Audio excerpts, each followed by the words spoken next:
All right, good afternoon, everyone, and thank you for joining us for our very last webinar of the year from Fiscal Note Advocacy, also CQ Advocacy. And we have Build Your Year-In Advocacy report today because we know that right now a lot of folks, that's what they're doing out there. So I wanted to start with just introducing you. I know there's a little bit of confusion sometimes because of CQ's merger with Fiscal Note. So now we have a ton of advocacy products to offer anyone out there, and I know a lot of our clients are on the line. So from CQ Advocacy, we have, of course, CQ Engage, CQ, which is our platform for advocacy interactions, CQ Knowledges, which is our congressional directory, CQ Advocate Acquisition, which is our digital advertising platform, and CQ Converge, which is our Hill Day and event app. And then, of course, we have Voter Voice is also part of our family now at Fiscal Note.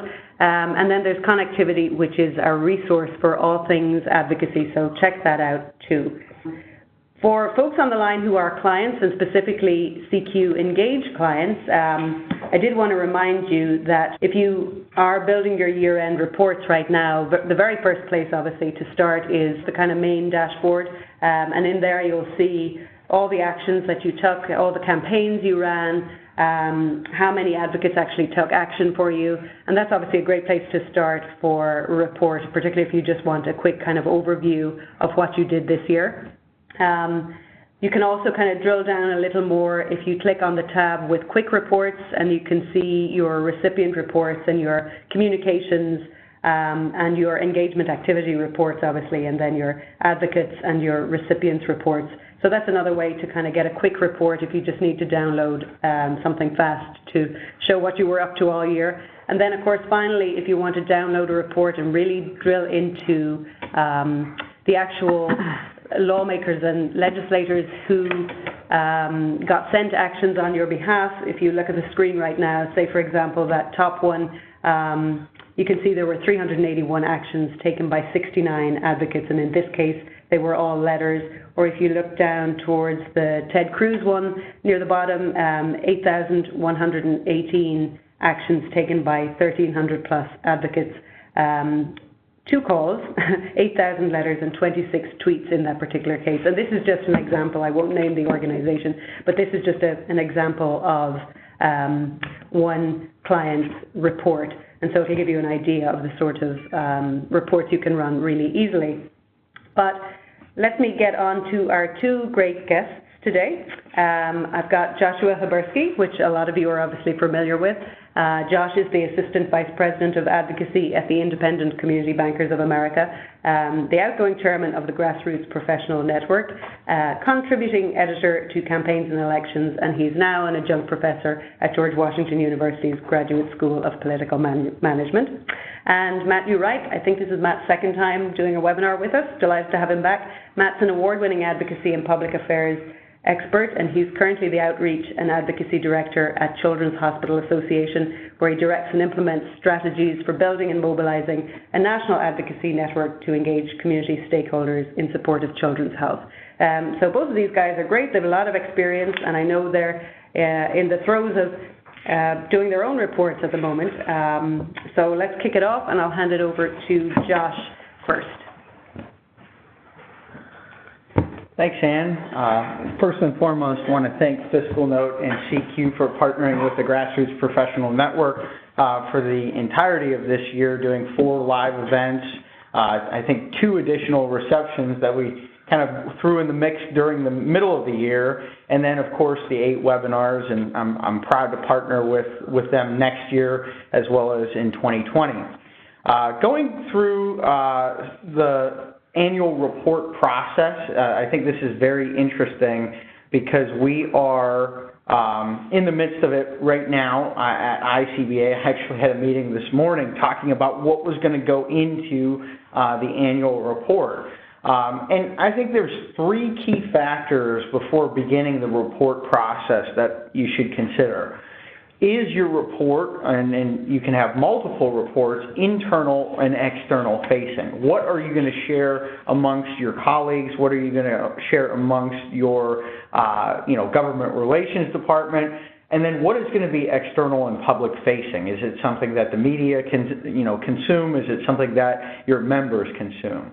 I think that any quality annual report will have a snapshot of the year, but also look at from a SWOT analysis perspective. What were your strengths? What were your weaknesses, opportunities, and threats?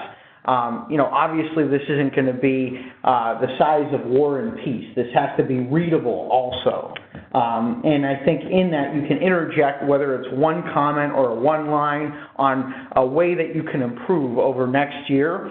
That really solidifies and has greater impact when people are reading the report. It can't be everything's perfect. It can't be, this is terrible. You should have somewhere in the middle where you're finessing your metrics with what the context of your overall year in advocacy actually is.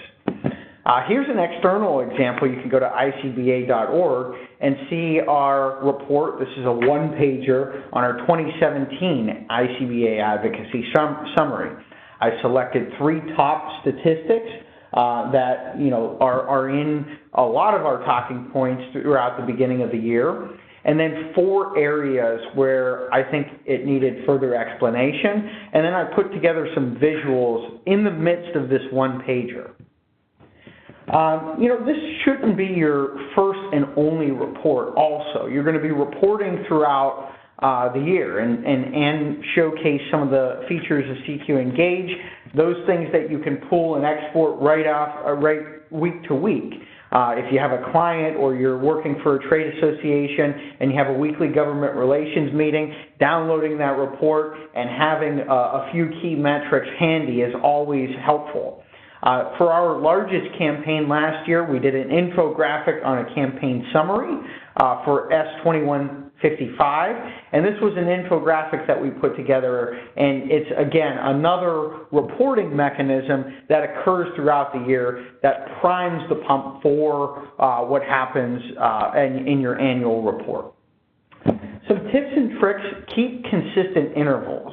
I think that this is really important because if you're reporting, you start your report and end it in October from the last year, and then all of a sudden you decide to do it in December, that needs to either be explained or you need to have a consistent interval each year because discrepancies will take place.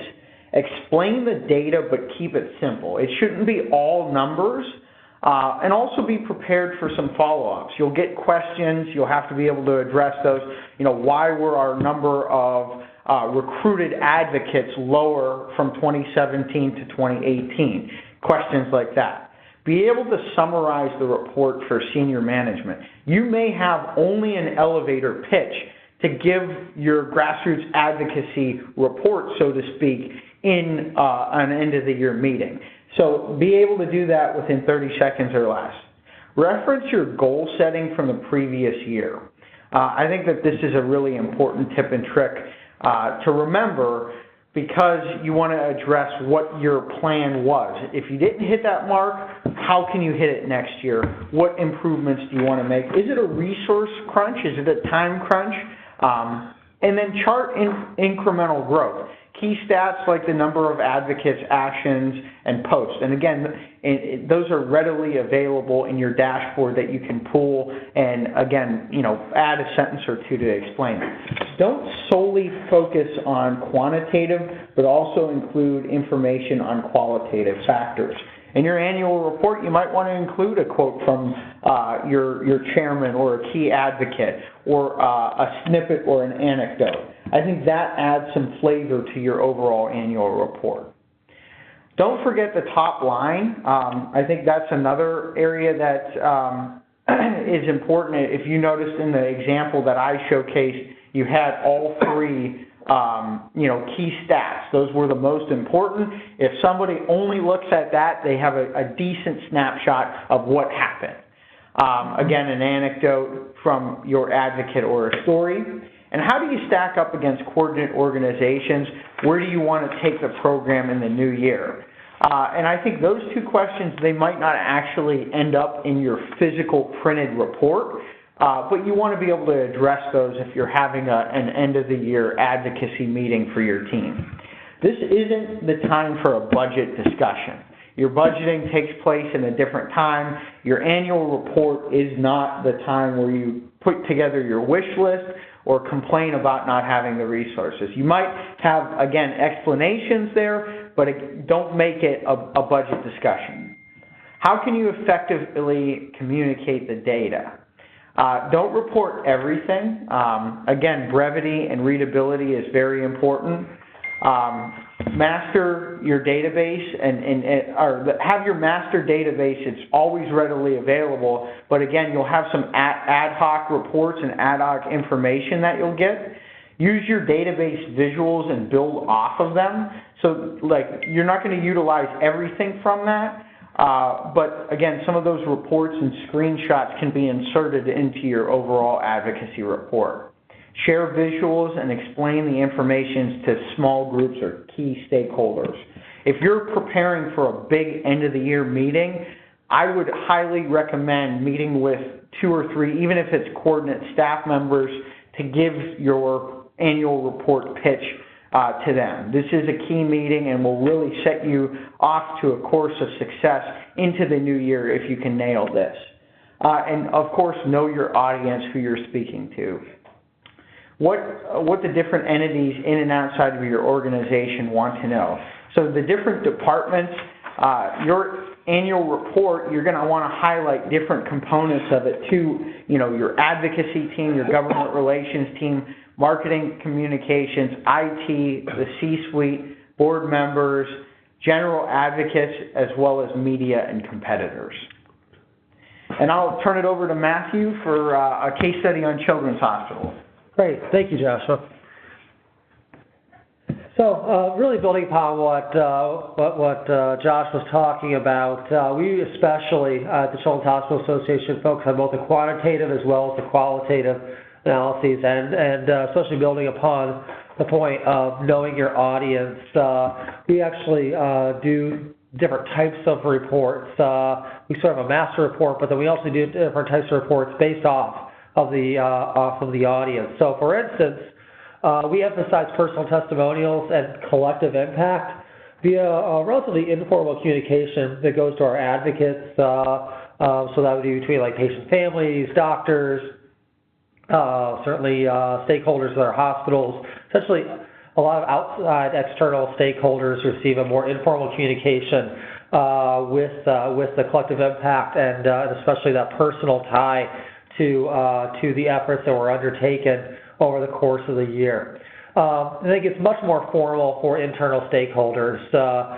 We talk about both in terms of what our online digital efforts as well as offline advocacy results for our internal stakeholders, emphasizing which resources we use, types and numbers of hospitals that were engaged, advocates garnered, influencers leveraged. So again, you think about in terms of with influencers and just sort of an online strategy in terms of when people think of sort of social influencers, but thinking like your grass tops as well.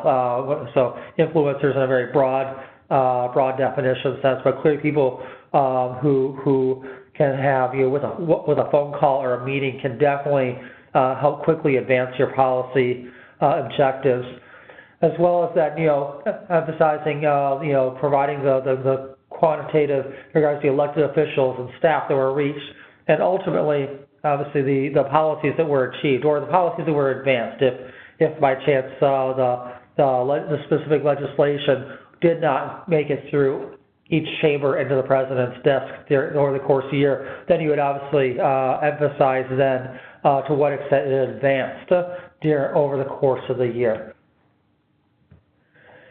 I also want to encourage, I know, at least in this screenshot here is a picture of an email that we do to our advocates, but I would emphasize whether it's through an informal means or even more formally to use the year-end report to thank your membership and other supporters. So again, whether it's internal stakeholders with a more formal report, clearly they have provided us really with resources to be able to do our jobs and ultimately achieve our goals, or at least advance them as far as we could over the course of the year. So it's really important to use that year-end report as an opportunity to thank them for what they did over the course of the year. And certainly the same thing when it comes to your advocates, your grassroots advocates. An opportunity for them to literally talk about that collective impact and thank them for what they did, and then also, again, use that as a springboard into how they can be leveraged and how they can have an impact going into the next year. And with that, happy to take any questions. Ann? Great, thank you, Matt, and thanks, Josh. Anyone on the line, if you have some questions, please put them into the chat box or the question, that little icon, the bubble on your screen. So to both of you, kind of how much time do you think you should spend on something like this? Is it? I mean, should you see it as a really important part of your saving your job or helping you get to the next level, or is that kind of dictated by your own organization? Yeah, I mean, it's an important component of grassroots, but I mean, most people will have an annual report no matter what your position or your role is. I mean, and that could be an HR type thing where you're explaining what your goals are, but I think for grassroots, it tends to be more outward facing. As Matthew mentioned, you really want to thank your advocates for participating, being part of the movement that you facilitate and you foster throughout the year. So I would look at it more as an overall opportunity to set yourself up for the right course for the new year. The fact of the matter is, you're not going to drastically change your overall program through your annual report. What has been done for the past 11 months or so has taken place. You just need to provide context for what has taken place in that time. Yeah, no, I completely agree because in really building upon what Josh said, you should always be constantly evaluating your program. So certainly, looking over the course of the last 11 or 12 months is a really important step to take. I think, the human nature element of it is naturally as you get toward the end of December and think of New Year's anyway, it's natural for us to think that, let's look at, reflect back on this past year. So it is sort of a unique opportunity to, again, have that moment for reflection, but also really the key is then to use that as a springboard into your advocacy efforts, and not just next year, but just your advocacy efforts going forward. So, depending on your organization, whether or not you might have something at the very beginning of the next Congress, or it might be a little bit longer, but just it's a really good opportunity to leverage it that way. Yeah, makes sense. Someone asked that if we could put up this screen again with how do you communicate data effectively. So I've done that. And just while we're on there, Josh, and you did touch on this, where you say don't report everything. For example, should you use some of your report to kind of publicize your organization on social media, and what's the sort of not report things that we mightn't think about? I think the main point that I wanted to make about not reporting is that you're going to have a ton of information. I mean, you may have run 25 to 50 campaigns over the course of the year. I mean, I know some only do 5 or 6 grassroots campaigns, and they tend to be larger. But other organizations that are, involved at the state and local level and the federal level, you could have over 100 campaigns. You're not going to report all of those. You need to summarize and collect that information. I think a lot of times when you have achievements that you want to showcase to your membership, where you want to encourage them to kind of mimic what they've done on a past campaign. Like, we had amazing stats with Senate Bill 2155. That is kind of the gold standard for us when it comes to grassroots. So we created these infographics, these social media pieces, videos, encouraging similar activity. And that's where we went and we, shared those numbers. You don't want to share it, all the time, because then it's just, what does that actually mean? There's no context to it. But clearly from that infographic that I showed, we're proud of sending 15,000 letters on that, and we want that to be replicated in the future. From Bill, regarding readability, is there a maximum length that you would recommend for the report? To both of you? So I can speak from experience. So 2 years ago, we did a annual report that was 4 pages in a mailer, and it included advocacy, grassroots, and PAC. Last year, we did just an email summary, and then I had that 1-pager. This year, I think we're going to do a double-sided 1-pager that we're going to mail out too.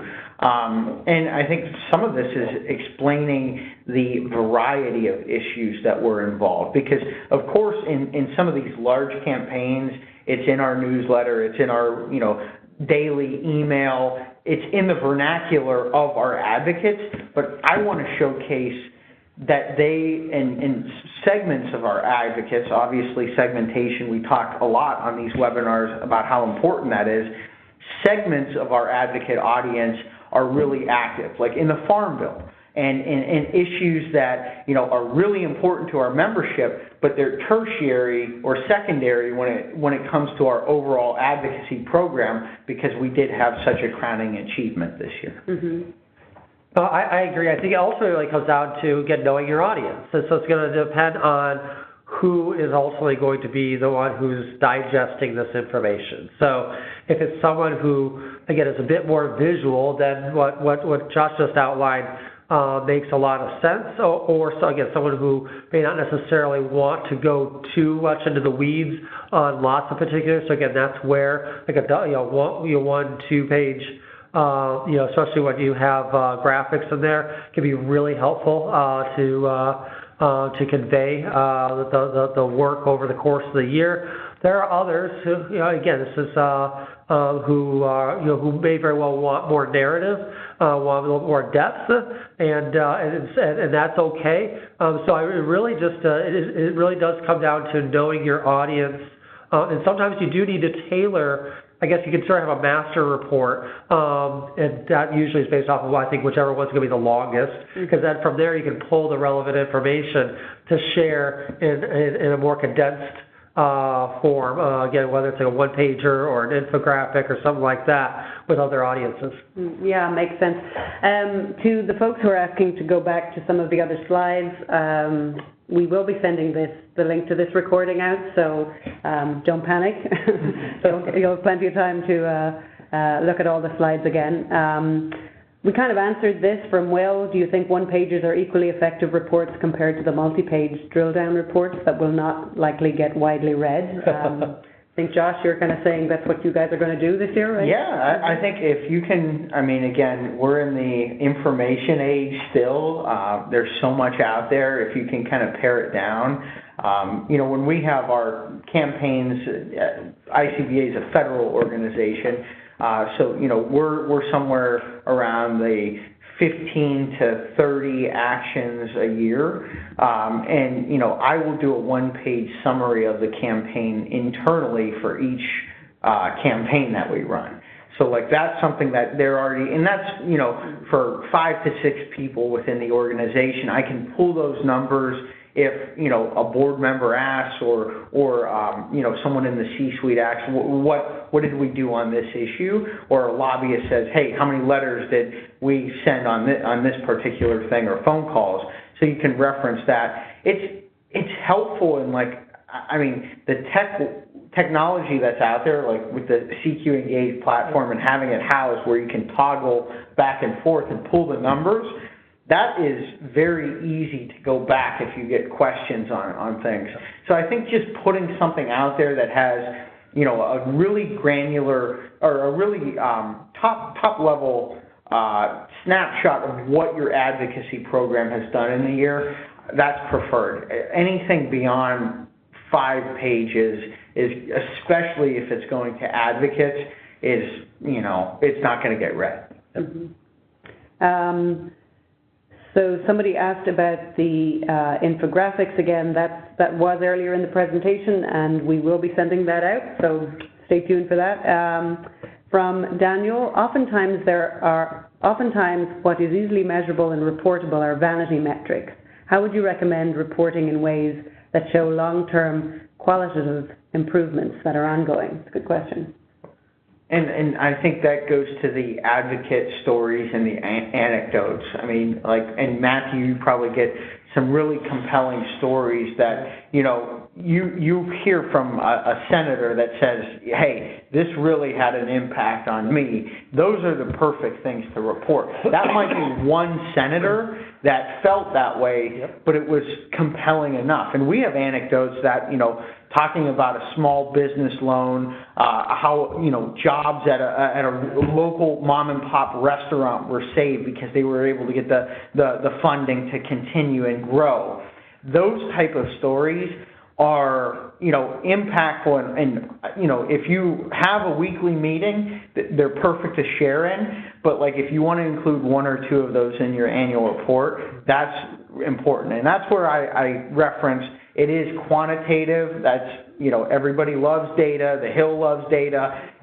Government relations loves data, especially now. But again, having it married with that qualitative anecdotes is important. Mm-hmm. I think they're interconnected, right, between the qualitative and the quantitative. So you can't clearly, it's real people, real businesses, filled up whatever your cause is, your issue is. There are real life circumstances there. So that qualitative is absolutely there, and so then that is without those real life circumstances, then the data can only mean so much. But at the same time, you can have all this data, but if it doesn't necessarily lead to this real change that you're looking to achieve, then it only gets so far too. So it is so important. From my perspective, they complement one another, just the way that Josh described. It's very similar to what we do. I know a number of other organizations do that as well. Yeah, and one thing I would add too is, if you're a nonprofit who's relying on donations, or an advocacy organization, or an organization that's relying on membership, if you go out to those other departments and you can show a real value in terms of renewals or donations that tie into your advocacy, it's showing your worth in the greater scale of the organization too, and it kind of brings people into the fold a little bit, and that can show sort of some kind of consistent, ongoing, need basically for your advocacy, I guess. So the questions are coming in fast and furious.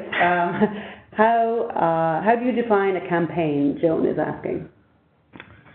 How do I define a campaign? I think that's when there's multiple action points. So I don't really define a campaign as sending one email out on an alert. If you're going to do social, other digital aspects, if you're going to work with communications to get media placements, it's, I would say, a multifaceted actions constitutes a campaign. And some campaigns will be small. There'll only be 2 or 3 items that you'll put together, and others will be full-fledged where you're doing ads and roll call for $50,000 or digital ads and takeovers of, Senate office buildings on, SoundCloud or Spotify, those type of things. Those are the larger campaigns. Mm-hmm. Another one from Bill, and it's an interesting one. So in the nonprofit world, funders often have very specific information that they want from grantees at the end of the year. If you're trying to create a report that addresses funders' needs, your grassroots advocates, and your chapters at the same time, that sounds like it would be a 150-page report, but how do you kind of, we only have one life to live and 24 hours in a day. How do you sort of satisfy all of those stakeholders in one report? I would just say, really, I've been there before, working out where grants supported my work. I'll just say that really, it would start with, I think, what you need to report out to your funder, and using the information that you would use there for that, because that's probably your most comprehensive report that you're going to do. So I would encourage you to complete that report based off of the funder's preferences. Again, because you're going to use a lot of both to the quantitative and qualitative analyses and perspectives to really demonstrate how you maximize the dollars that were granted to you. So and then from there, with those data points, and it's, again, as well as the stories, if there are stories to complement that, from there, then I think you can do some customized things, even if it's as simple as a one-pager or a share graphic that pulls out a relevant piece to those other audiences. Mm-hmm. Makes sense. And then one last one to wrap things up. From Sharon, how do you join your organizations as an advocate or a contributor to your advocacy? I think, I mean, you can sign up to be an advocate, for any of our action alerts. They're all public facing. Yep. You can receive our advocacy information just through an email sign up. A lot of our stuff will be tailored though, so like, right now we have an action alert regarding the call report, and it varies by asset size. So like if you're a bank that's $1 billion or less, then you have a specific action alert. If you're a bank that's $1 billion to $5 billion, you have another specific action alert. Sometimes we'll do stuff that's tailored to the C-suite. Sometimes it will be to mortgage and lending officers. You can get a lot of the information that's public. You can see what our association is doing. But again, we try to segment and tailor the information to different pools of our advocate database as best as we can. So we do something very similar. So even right down to our digital properties. So we have Children's Hospital Association. So even from our website, childrenshospitals.org, Facebook, Twitter, and so on, where everything's branded under Children's Hospital Association, that is especially geared toward stakeholders within children's hospitals itself, so within that community. Then we have a separately branded campaign called Speak Now for Kids, and that's really, I know when Ann introduced me at the very beginning, that is our national advocacy network. That is intentionally much more geared around, again, patient families, again, teachers, nurses, doctors. So there is certainly some overlap. There are some people who do have an affiliation, even working within a children's hospital, that are also part of our advocacy network, Speak Now for Kids. But again, it really comes down to then, how we share information with them. And again, this is all publicly available information on our properties. Anyone who has an interest in children's health care can go to, I guess our Speak Now for Kids website is probably most relevant, speaknowforkids.org. And again, we have action alerts, patient stories, something that our goal is really through community building, and then doing that. Obviously, for us, we're on the back end, anyways. That's doing the type of segmenting. So we, again, is where we're able to customize stuff to patient families versus if they're a healthcare provider or a teacher or someone else who has an interest in children's healthcare. Mm-hmm. Yeah, great. That kind of makes me think of another question, because you're sort of talking about dividing your grassroots from your grass tops there a little bit, right? And so would you create two different reports for those, or are they just two different kind of newsletters giving them information, or is it sort of all the one? I do that more at the campaign level because some campaigns that we'll do are not the mass blast phone calls or emails. It's more like, hey, 5 people that are friends with the legislative director of Senator Moran, we need to contact him. And if you get 4 of 5 that say yes, or 5 of 5, that would be something that I would report. It's not really something like written, so to speak, because there's so many instances of that. I don't know, I think, it was a little different when I was at the Motorcyclist Association and the Diabetes Association, but we're we really represent community banks, and it's a grass tops organization that is fortified by grassroots, and it's, whereas the motorcyclists, it was all grassroots, it was consumers, and then diabetes also. I mean, we had some caregivers and physicians, but it was really driven by grassroots, general audience, and I think that points to the question that was asked previously. Those, sign up here, sign up now, those type of things, those are more relevant for that type of audience. Mm-hmm. So yeah, we're very similar, as you can imagine, just in our name, Children's Hospital Association. So again, recognizing we're, clearly the best interests of our hospitals is the best interests of kids and their families. It's as institutions anyway, again, it really is very much grass tops in terms of with that, again, fortified with grassroots, especially through our Speak Now for Kids campaign. Mm-hmm. Yeah. Okay, great. Well, I think that's a good place to leave it. Thanks to everyone who joined us today. Thank you again to Joshua Habersky and Matthew Wright for doing the webinar today and all the other webinars throughout the year. And I can tell there's some people on here who I think, if not come to all of them, come to a lot of them. So stay tuned for our programming for next year. We should have that out in the next couple of weeks. And thanks, everyone.